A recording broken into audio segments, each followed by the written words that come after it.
After yet another slap from my mother, I created an account on a social media platform and started posting vlogs, countdown to severing the mother-daughter relationship, 30 days. My account gained popularity quickly, and it was inevitable that my mother found out. She sneered, "Hmph, severing the mother-daughter relationship? Unless you die. Don't even think about it in this lifetime."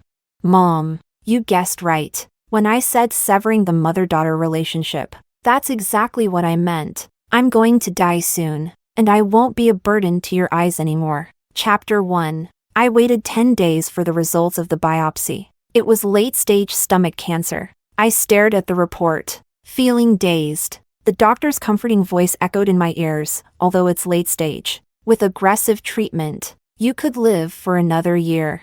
How much would the treatment cost for that year? At least 200,000 yuan. That number extinguished most of the hope I had left for life. I forced a bitter smile and asked, how long would I survive without treatment? Less than 2 months. No one wants to die. Even someone like me, who should never have been born in the first place, has a survival instinct. I rarely went back home. I decided to ask my mother for money for the treatment. I'm 26, 4 years out of college, and was promoted to a mid-level management position last year, earning an annual salary of 240,000 yuan. But now, I'm penniless. I even owe 2,000 yuan on my credit, because ever since I turned 18, every penny I earned went to my mother. That money was to redeem my sins. My sins are beyond measure. Before I was born, I had an older brother who was 3 years old when he was bitten to death by a rabid dog on the side of the road. Since then, my mother went mad, praying to gods and begging the heavens to allow my brother's soul to be reincarnated in her womb. Unfortunately, after another difficult pregnancy, the child she gave birth to was a girl. Me. I took my brother's place in the family. After I was born, my mother not only refused to care for me, she wouldn't even spare me a second glance. It was my father who fed me milk, 1 spoonful at a time. When I was 2, I learned to speak and cried for cake. My father took a detour after work to buy me one. That was the day he got into a car accident. Chapter 2. Dad and the cake were crushed together by a truck, lying in a pool of blood. Mom had already recovered physically, calculated the right time, and planned to have another boy with Dad to bring my brother back through reincarnation. But Dad was gone. My brother would never return, and Mom blamed everything on me. She hated me with a passion. Later, she somehow heard about in vitro fertilization and went to a Buddhist temple to consult with a high monk. The monk told her that as long as they found Dad's reincarnation and had a child with his bloodline, they could bring back my brother's soul. Mom believed it without question. She ordered me to give her all my money for IVF. Only if my brother returned could my sins be somewhat redeemed. From a young age, I had been forced to bear the weight of 2 lives. The overwhelming guilt made it impossible for me to refuse. From 18 to 26, over these 8 years, I've given my mother more than 500,000 yuan. So, asking her for 200,000 yuan for treatment should be possible, right? With this faint hope, I knocked on the door. The moment she saw me, Mom's expression darkened. Before I could speak, she interrogated me, "Where's the money? Why didn't you send any money this month?" "I'm sick. I used it for medical expenses." "Sick? You, a worthless thing, can get sick? Don't try to make excuses. Transfer the money now." With that, Mom tried to grab my phone. She saw with her own eyes that there was nothing left in my account, and I even owed quite a bit. Mom suddenly exploded with rage, throwing my phone at me, grabbing my hair, and slapping me across the face. "Where's the money? Tell me. Have you become successful? Starting to hide assets? Huh? You worthless thing. I'm telling you, even if you sell your body, you'd better give me the money. 15,000 yuan a month. Not a penny less."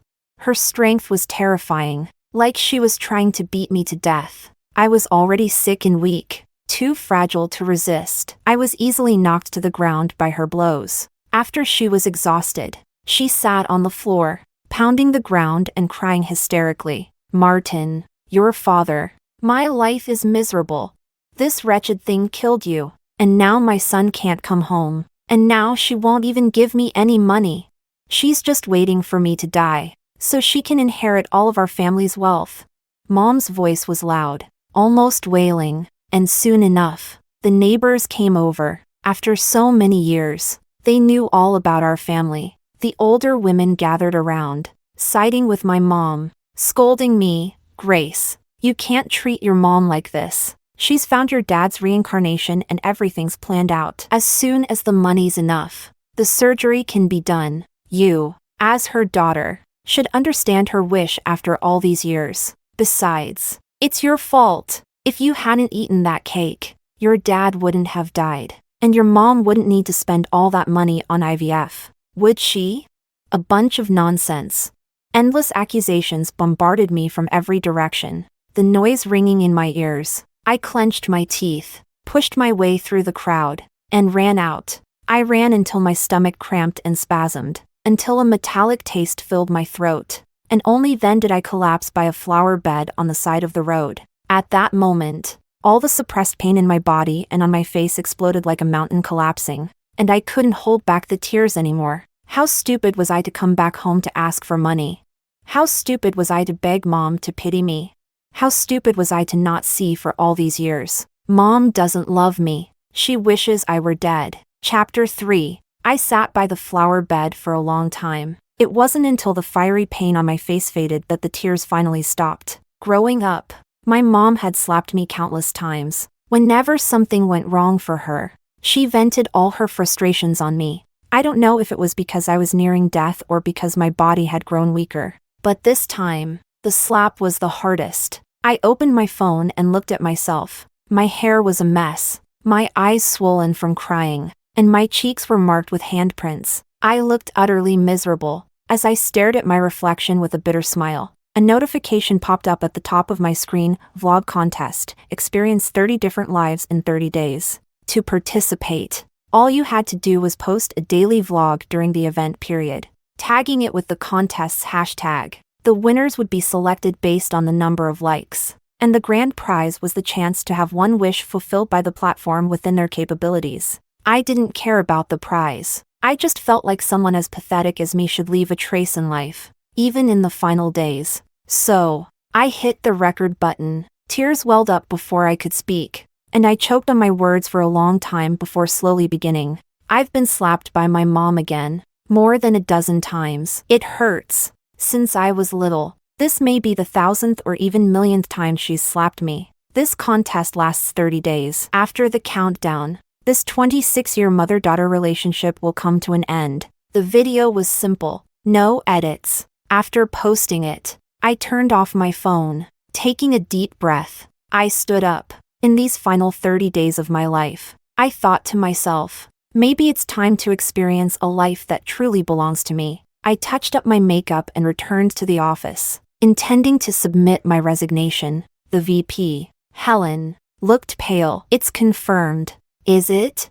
I nodded. Her eyes instantly filled with tears, full of sympathy and reluctance. I'll approve your leave. You focus on treatment, and your position will always be here for you. If you need anything, tell me. I'll help however I can. After all, you're the one I brought into this company. I'd been working as Helen's assistant since my 3rd year in college. She treated me like a younger sister. Hearing that I had been diagnosed with terminal stomach cancer, she genuinely cried for me. As I watched the tears slide down her cheek, I suddenly felt an overwhelming sense of irony. The 6-year-long friendship between us seemed more real and sincere than the 26-year-long mother-daughter bond one had with my mom. I wiped away her tears. I've decided to take the last month to see the world outside, instead of wasting away in a hospital bed. I want to go out with a bang. Helen nodded in agreement. As I was clearing my desk, HR brought in a new intern, a recent graduate. When I saw his face, I felt frozen in place. The guy introduced himself confidently. Hello, everyone. My name is Elias. I'm 22 years old. Just graduated. I look forward to working with all of you. Elias? Elias? I stared at his name tag, then at his face, and for a moment, I was disoriented. I dropped the object in my hand. Miss, are you okay? Elias asked as he picked it up. standing close enough for me to see him more clearly. He really looked so much like the photo of Dad on our living room wall. Dad's name was also Elias. Mom always said people could reincarnate, that she was searching for Dad's reincarnation. I never believed it before. I thought it was just her way of comforting herself. But now, Elias was standing right in front of me. I suddenly believed. I turned around and went to the VP's office, telling Helen I didn't want to resign anymore. I wanted to mentor the new hire. My resignation letter had already been signed, but after hearing my explanation, Helen immediately tore it up. Back at my desk, I extended my hand to Elias. "Hello, I'm Grace. For the next month, I'll be mentoring you during your internship." Helen, understanding my condition, assigned me simpler tasks. Elias followed me around, doing odd jobs here and there, since I often had stomach spasms, which would leave me needing to retreat to the break room to recover. Elias couldn't find me about half the time. On Friday evening, as we were leaving the office, he knocked on my desk. "Miss Grace, would you like to have dinner together?" At the restaurant, Elias took care of me attentively, thoughtful in every way. But when he spoke, he was direct. He wanted to switch mentors. "Grace, I'm really grateful that you volunteered to mentor me," he said. "But you're so busy. You rarely have time to teach me." I was thinking of asking Helen to switch me to Lou manager starting Monday. This meal was Elias's way of offering me an out, so I wouldn't feel bad. I knew that, with my condition, I couldn't give him the proper training he needed.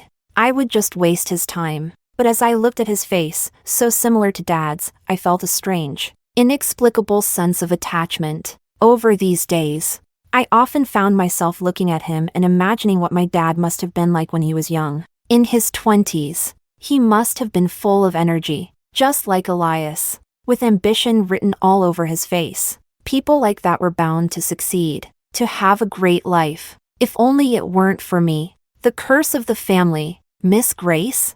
Elias waved his hand in front of my face. I snapped back to reality. "All right. Lou manager has more projects. You'll probably work better with him." I agreed. I nodded, not wanting my own fleeting memories to hold him back. Elias sighed with relief. Soon after, his phone rang, and I heard a child's voice on the other end. Brother, I miss you. When are you coming home? I want cake. Can you bring me some?" Elias laughed. "Sing me the new song you learned at kindergarten first. Then I'll get you the cake." If before it was just a fleeting thought, now, I truly saw Dad in Elias. The blurry memories from my childhood flooded back. He used to smile just like that, holding me in his arms, always promising to bring me cake after work. That smile was the last thing I saw when I looked at him. Chapter 4. After Dad's accident, I etched that scene deeply in my mind. Everyone said I was the murderer who killed my father. Mom even forbade me from mentioning that day again. But the promise Dad made to buy me a cake was the only bit of love I had ever felt and remembered in my 20-something years. I could no longer bring myself to look at Elias, suppressing the emotions that were about to overwhelm me. I hurriedly greeted him and left. I found a secluded alley and sat against the wall. After crying for a while, I took out my phone. Today marks 26 days left until I sever ties with my mom. The new intern invited me to dinner. The way he talks to his younger sister, his tone is exactly like the memory of my dad. I started talking about Elias, about Dad, about the car accident, and the cake that had been crushed in a pool of blood. As I cried into the phone, I wondered, if Dad were still alive, would there at least be one person who loved me in this world? Would I have a reason to struggle to live? My vlogs never had scripts, plots, or edits. They were all just emotional ramblings, a way to vent my feelings. And somehow, it was these ramblings that resonated with so many people. In just one night, the video got over 1 million likes and topped the contest leaderboard. Many people left comments on my video. Some speculated about what had happened between me and my mom, asking why I was so resolute in wanting to sever ties with her. Others shared stories about their own parents. Some even reminisced about loved ones who had passed away. Of course, there were also many who criticized me, accusing me of staging the video for attention. But one thing was undeniable, I was now famous. When I showed up at work on Monday, my colleagues couldn't stop whispering when they saw me. Elias asked to meet me in the break room with a complex expression on his face. "Grace, did you choose me as your intern because I resemble your late father?" I nodded. "I'm sorry. I feel like I've been delaying your internship for this reason. I'll talk to Helen and ask her to have you work with Manager Lou instead." No. Before Elias could finish his sentence, another colleague knocked on the break room door. "Grace, your mom is here. It looks like she found out about the video you posted. She's causing a scene at the front desk. You should go take a look." My heart skipped a beat. Mom is here? She saw the video?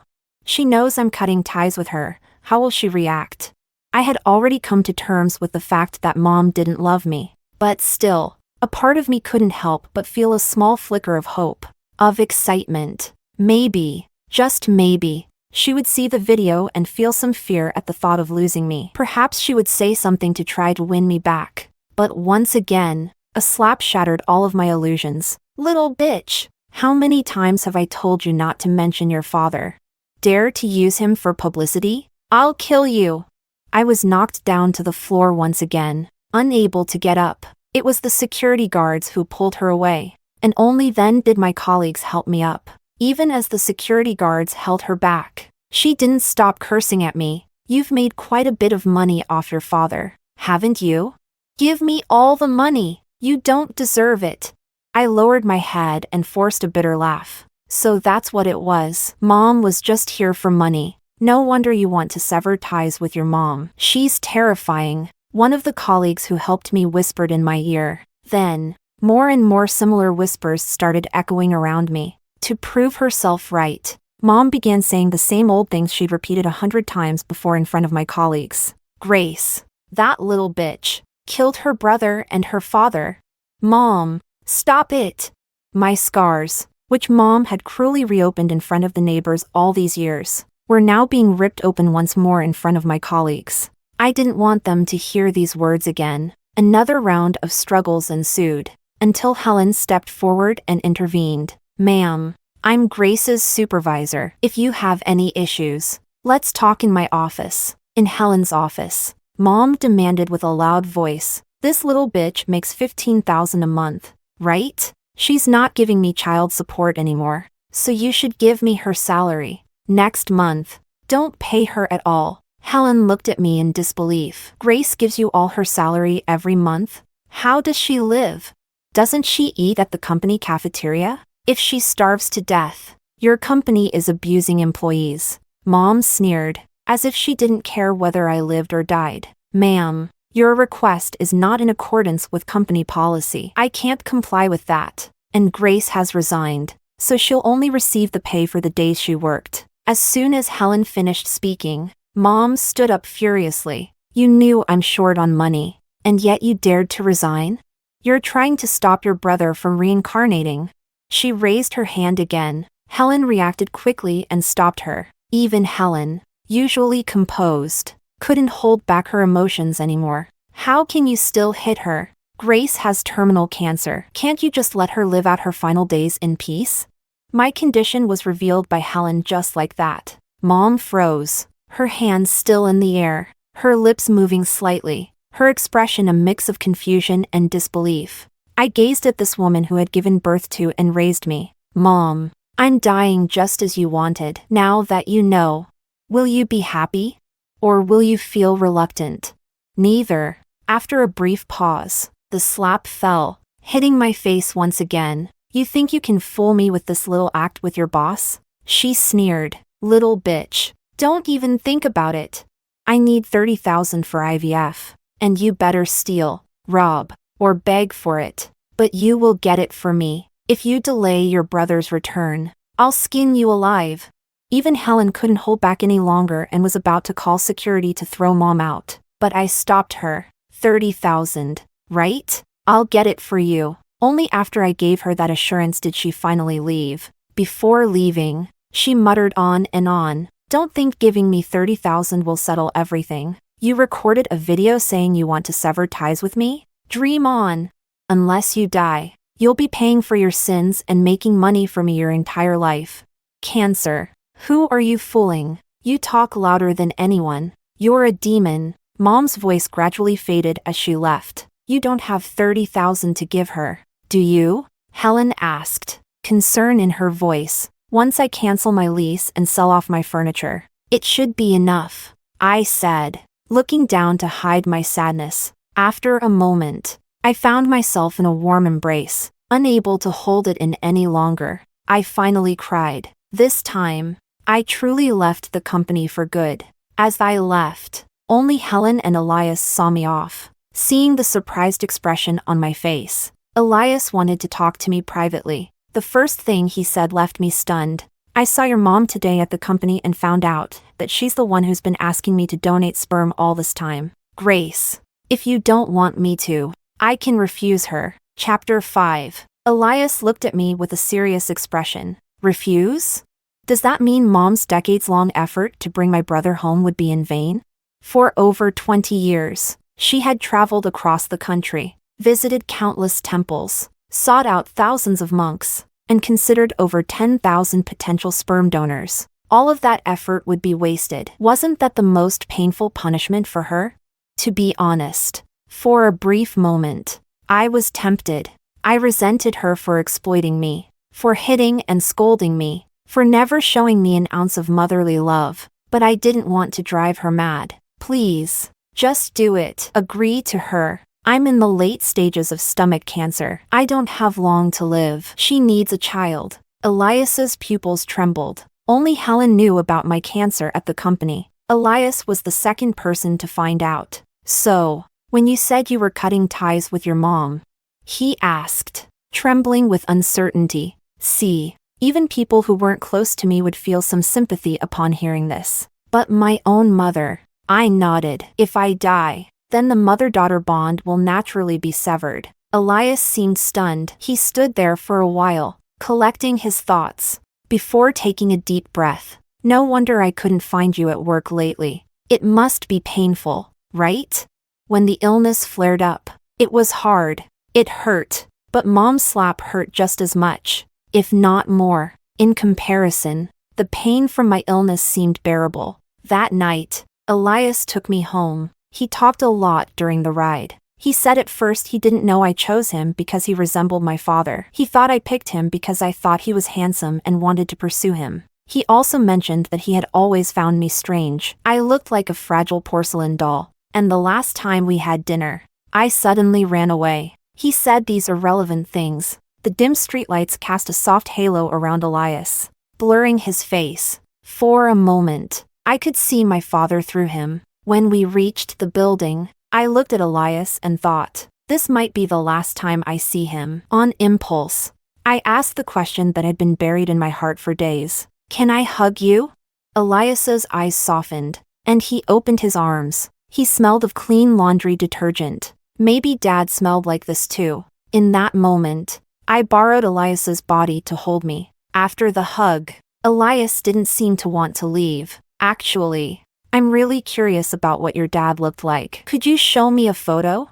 I had a picture of Dad's memorial portrait in my rented apartment. I took him upstairs. When he saw the photo, he froze for a moment. Elias and my father looked nearly identical, at least 90% alike. When he looked up at me again, there seemed to be something more in his eyes. Before I could inquire, Elias left. Over the next few days, I packed up my rented apartment and sold anything I could. The last 30,000 yuan was sent to Mom. A few days later, she called, her tone full of pride. I had the surgery today. It went smoothly. Your brother will be coming home soon. You've been squatting in this house for so long, but now the real owner is finally coming back. I've thrown all your things out of the small room to make space for your brother. You can come pick up your junk whenever you like. I spoke calmly. Just throw it all away. I don't need it. There was silence on the other end of the phone for a few seconds before Mom's voice rose. If you don't want it,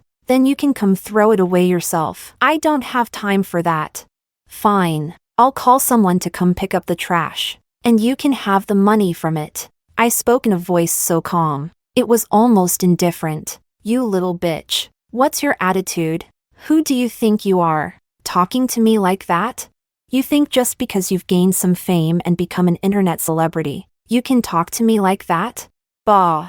Ugly words kept coming in waves. When Mom started cursing, she never stopped. I ignored her, placed the phone aside, and continued packing my bags. As time passed without any response, Mom's voice grew fainter, until, in the end, it trembled slightly, barely audible. Are you dead? Why aren't you saying anything? Dead? That word always slipped so easily from her mouth. Soon, nothing more to say. Just hang up. I no longer wasted words on her. It was because I no longer had any expectations for my mother, for maternal love. After I vacated the apartment and left, just as I was walking out of the gate of the complex, I saw a figure running toward me. It was Elias. Chapter 6. He was carrying a bag and luggage. I was puzzled. What is this? He smiled. I saw your vlog. You mentioned wanting to go to the south. To the beach. I'm coming with you. Luckily, I made it just in time. I was still confused. But what about your job? Like you, I quit. After all, it was just an internship.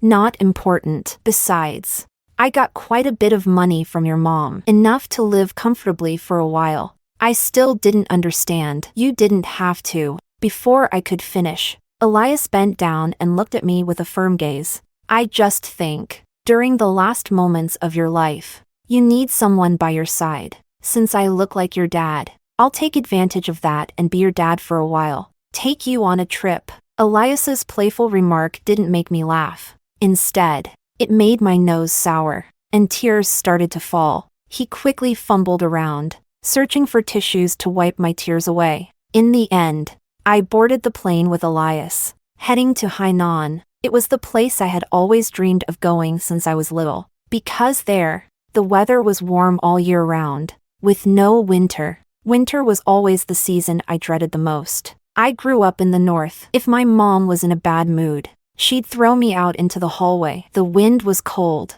and it was miserable. Here, it's nice, like summer all year round. And the fruits back home were so expensive. My mom never let me eat them. She said I didn't deserve such good things. But the fruits in Hainan are cheap, and I can eat as much as I want, even while traveling. I didn't stop updating my vlog. I filmed videos while sightseeing and chatting with Elias. I wasn't trying to criticize or condemn my mother on purpose, but the cruelty I experienced was just part of my daily life. Anything I saw around me could trigger memories of how I had been mistreated. Every vlog I posted seemed to increase the public's sympathy for me. Everyone said that with a mother like that, a daughter should sever all ties with her. The comment section was full of people eagerly awaiting that day to come. Although I tried every day to go out, enjoy the scenery, and cherish my last moments, the worse my health became, the more I deteriorated. The pain was becoming harder to manage with medication. I was visibly losing weight. Even I started to look forward to death. To the release. Mother-daughter relationship severance countdown, day 5. Mother-daughter relationship severance countdown, day 4. Mother-daughter relationship severance countdown, day 1. On the final day, my body was in far worse shape than I had imagined. The doctor's prediction of 2 months seemed to be off. By the end, I could hardly get out of bed. This low-quality existence wasn't worth it. I struggled to put on makeup and wear my prettiest dress. Elias took me to the beach, to avoid being disturbed or scaring innocent passers-by. I chose a remote reef shore, because I was feeling so ill. It took longer than expected to get there. By the time we arrived, it was already dusk. The sun was slowly sinking below the horizon, a beautiful sight. But there was an air of desolation, just like my life, which was about to fade away. Suddenly, a box appeared, blocking my view of the sunset. It interrupted my melancholy. It was Elias, holding a box of cake. My heart skipped a beat. Last day. Let's have some cake. Elias placed the box on my lap and tilted his head, smiling gently. Cake had always been a painful subject for me. I couldn't eat it. I didn't deserve to eat it. Your dad loved you, and that's why he agreed to buy you this cake. The car accident that day was an accident, and it had nothing to do with you. Though I'm not your dad. After spending so much time together these past few days, I think he would want you to overcome this barrier. He would want you to taste the sweetness of the cake. A spoonful of cake, topped with cream, was brought to my lips. It was so sweet, so fragrant. So this was the taste of cake. So this was the love from a father that I had missed. Chapter 7. Because I had missed so many days of posting vlogs, many online followers started leaving comments asking for updates. I opened a live stream and asked Elias to step away. In these final moments, I still wanted to face it alone. Thank you all for your concern. Today marks the last day of this mother-daughter severance series. I hope you'll witness this day with me. As soon as I said that in the live stream, it triggered cheers from the people who were looking forward to it. They had been waiting for this moment for a long time. During these days of travel, I had blocked all my mother's contact information to give myself some peace. She couldn't find me, but for this final severance, I wanted to say it to her face. So, I called her on a video call. Her expression was twisted with rage, and sharp curses immediately blasted out from the phone. Are you getting bold now? Blocking me and spreading lies about me online? How have I mistreated you? Huh? Do you dare tell everyone what despicable things you did to deserve this treatment? Grace, you're a worthless soul who killed your own father. And now you're slandering me? You deserve to die 1,000 deaths. Before this, no one on the internet knew the details of what had happened between my mom and me, whether there was some hidden truth behind it. Her accusations started to shift public opinion. Many people began to egg me on, asking me to confess how I had killed my dad. Mom, you say I killed Dad, that you always blame me and say it was my fault for wanting cake that caused Dad's accident. But I was only 2 years old at the time. What did I know? Besides, that car accident was mainly caused by Dad's motorcycle, which had been used for too many years. The brakes were unreliable, always malfunctioning, and the 2 rearview mirrors had even been broken. He wanted to replace the motorcycle, but you wouldn't let him. He wanted to fix it, but you didn't even give him 100 yuan. And then, on a rainy day, the motorcycle failed, and that's when he was thrown under the wheels of the truck. You killed Dad, but you won't admit it. Instead, you blamed everything on me, a 2-year-old child. Mom, how much longer are you going to keep deceiving yourself after all these years? My mom was left speechless, stunned by my words. For a long time, I had believed that my father's death was my fault. The truth, however, was something my mom drunkenly admitted to 2 years ago, on the anniversary of my dad's death. At the time, she was so drunk that she didn't even remember it the next day. My stomach had always been the organ that carried my emotions. I had spent so many years carrying the guilt of my father's death, breaking down emotionally countless times, unable to eat. Over time, my stomach condition worsened and became cancer. If only I had known the truth earlier, maybe I would have lived a few more years. My mom was left speechless, choked by my unexpected defiance, her guilt making her quiet. I didn't give her a chance to avoid the truth. After all, this was my last day. Chapter 8. I needed to lay everything out and make it clear. And as for my brother, when he was killed by a stray dog, wasn't it also your fault for not caring and causing this disaster?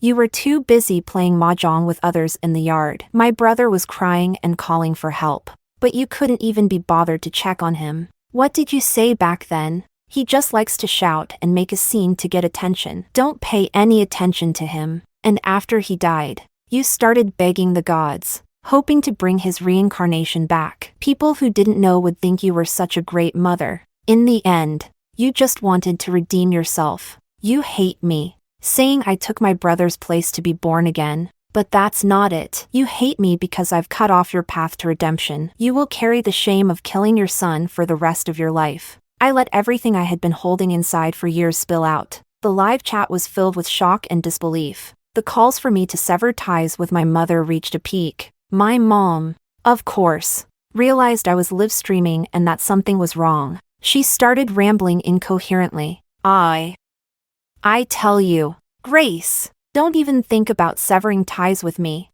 Even if you say it, it doesn't count legally. I'm still your mother, and you have a duty to support me. If you abandon me, I can sue you. Her face was full of fear. I didn't know if she was scared of losing her source of income for her old age or if she feared losing a daughter. But none of that mattered anymore. I was going to sever ties with her, and even the law couldn't stop me. I spoke softly. Do you remember? When you went to my company and caused a scene, you said I could never sever ties with you in this lifetime? Unless I die. As soon as I said those words, both my mom and the viewers realized the meaning behind them. Grace, what do you mean by that? My mom was visibly anxious. It means exactly what I said. I have cancer, late-stage stomach cancer. I wasn't lying to you. That day when I came home to ask you for money for chemotherapy, I told you I was sick. But you didn't believe me. You slapped me over 10 times. I had no money, so I gave up treatment. Now, I'm dying. I revealed the truth to everyone. Grace, where are you? I'll come find you. You're my daughter. You can't die. You just can't. Her eyes were red, as if she wanted to rush over to stop me from doing something rash. I gave a mocking smile. Mom, stop pretending. Even though I blocked your number, you've still been watching my vlogs. You know where I am. If you wanted to find me, you could have come by now. My mom didn't know what to say. She kept repeating, Grace, you can't. You can't. What did she mean by that? Can't die?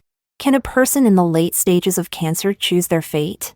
I looked at the middle-aged woman on the screen, her face showing signs of aging. I softly said my final words to her. Mom, you're selfish and hypocritical. If I had a choice, I wouldn't have been your daughter. This lifetime, our mother-daughter bond is over. In the next life, let's not meet again. I ended the video call, looking at the phone screen showing the live chat. There were many kind-hearted viewers trying to offer me help, suggesting donations for chemotherapy. But it was too late. I knew my body better than anyone. Continuing treatment would only prolong the suffering. After thanking everyone who cared about me, I leaped off the rock. The dark night blended seamlessly with the vast ocean. My life, filled with disdain and resentment, had finally come to an end. Epilogue. The live broadcast of Grace severing ties with her mother never ended. A mother watched helplessly as her daughter, with determination in her eyes, leaped from the rocks and plunged into the sea. Before the call was disconnected, her voice was frantic, repeating, No, no. What she really meant was, Mom doesn't want you to jump. I can't bear for you to die. But after years of hurling harsh words at Grace, Hmph couldn't bring herself to say this. Even if she did, Grace no longer had any expectations of this mother, and wouldn't listen. She stood there, dazed, looking at the belongings Grace had left behind in the living room. At that moment, she had called Grace to come back and take her things away. In truth, she only wanted to give them both an easy way out. She knew Grace was easy to coax. As long as she asked Grace to come eat, all grievances would be forgotten. She had already fried the meatballs Grace loved, but Grace never came back. Her tone grew cold. That was when she realized, for the first time, that she might lose this obedient and docile daughter who had always complied with her. She was a little anxious, but she didn't want to lower her head. She clung to the pride of being a mother, thinking Grace would always come back and soften. She waited, but in the end, what she waited for was Grace's live-streamed leap into the sea. Grace had known everything all these years. She had said, Mom, you're selfish and hypocritical. If I could choose, I wouldn't want to be your daughter.